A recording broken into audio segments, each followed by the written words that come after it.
लाहिड़ी बाबा जेतेबेले दीक्षा दौले प्रायश्चित कर्म गोटे करुले से प्रायश्चित कर्म 5 टंका कि 10 टंका नौले मोर मन नहीं से टाइम 5 टंका नौले एवं से शस्त्रिक दीक्षा देवा भल पाते कहीं श्रृंखला रक्षा हे परस्पर परस्पर को बुझे परस्पर परस्पर को जानवे जो टंकाटी से कलेक्शन कर रखुले से टंकाटी को कौन करुले ना निज सेवार काम लगौ नथिले से पैसा को संचय कर रखुले। बाबाजी महाराज को निर्देश था तुम्हें से पैसा को केबे खर्च करिब नहीं तुम्हें से पैसा मो पाखक बटई दब से पैसाटा को संचय कर रखुले। बाबाजी महाराज पाखे जो 14-15 जन डिसाइपल अच्छा से मधुर जड़े लाहिड़ी बांग घर को पठाऊले से पैसाटा को से नहीं चली जाऊले एवं से पैसा रे जो साधु माने थे सेवारे लगे दौले। तेणु अपरिग्रह जदि ग्रहण कले आमको निश्चिंत भाव पापटा को ही आमको ग्रहण करा पड़ो। आमर से भाई साधना थे से पाप को आम डाइजेस्ट कर दे पारिबा जेमती देवदेव महादेव समुद्र मंथन कौन बाहरला विष बाहरला कई हजम कर पारे नहीं कई राजी हेले नहीं एकमात्र देवदेव महादेव कौन कले से विष को पान करी नीलकंठ ହେଇଗଲେ ସେଇଭଳି ଯଦି ଆମର ସାମର୍ଥ୍ୟ ଅଛି ଶକ୍ତି ଅଛି ତାହେଲେ ଗ୍ରହଣ କଲେ ଚଳିବ। ସେ ପଇସାକୁ ଭଗବାନଙ୍କର ସେବା ଆଉ ନିସ୍ୱାର୍ଥ ଭାବରେ ଏ ମାନବ ସେବାରେ ବିନିଯୋଗ କରିଦେବାଟା ଉଚିତ। କିଛି ଅପରାଧ ହେବ ନାହିଁ କିଛି ଅସୁବିଧା ହେବ ନାହିଁ। ତେଣୁ ଅପରିଗ୍ରହ ସିଦ୍ଧି ହେଲେ କ'ଣ ହେବ ନା ଆପଣ ସାଧନା परिपारे ठीक से देखंतु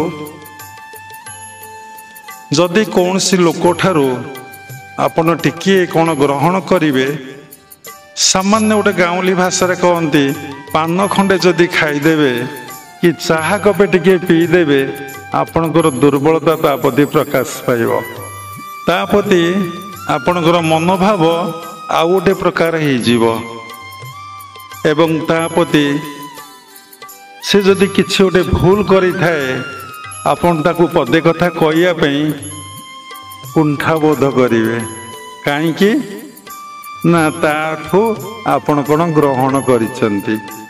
एग्जाम्पल अनेक एग्जाम्पल अच्छी देले समय सरीजीव समय सरीजीवनी आमर टाइम अच्छी।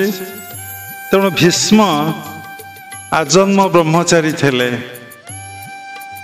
भीष्म कौरवों पक्षरे थे पांडवों पक्षरे नथिले। भीष्म का अन्न खाऊले महामानी दुर्योधनर अन्न खाऊले।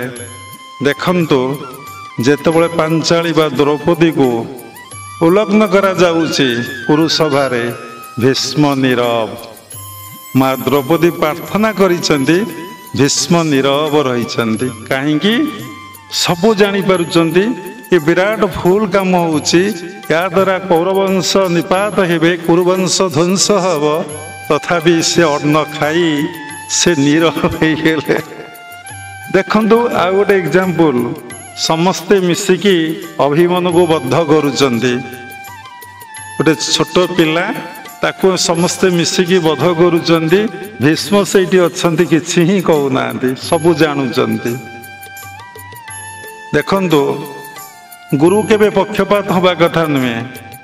गुरुंकर समस्त शिष्य द्रोणाचार्य कौन करिसेंती अर्जुन अन्न खाऊले बोली से पांडव को समर्थन करना कौरव मान को समर्थन कले एवं कौरव पक्षे रही युद्ध कले सेनापति तो नेले युद्ध रे तांकर अवस्था कौन हैला।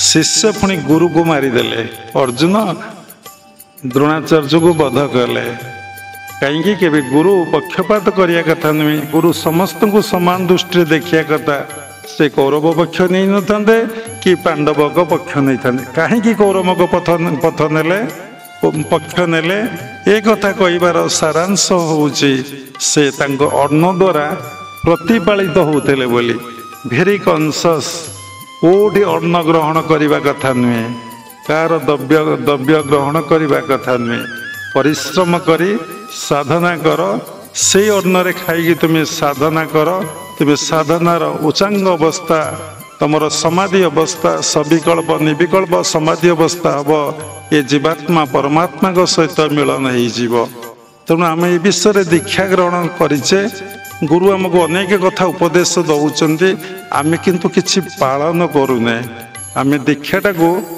उड़ी पाउंस कर दौचे।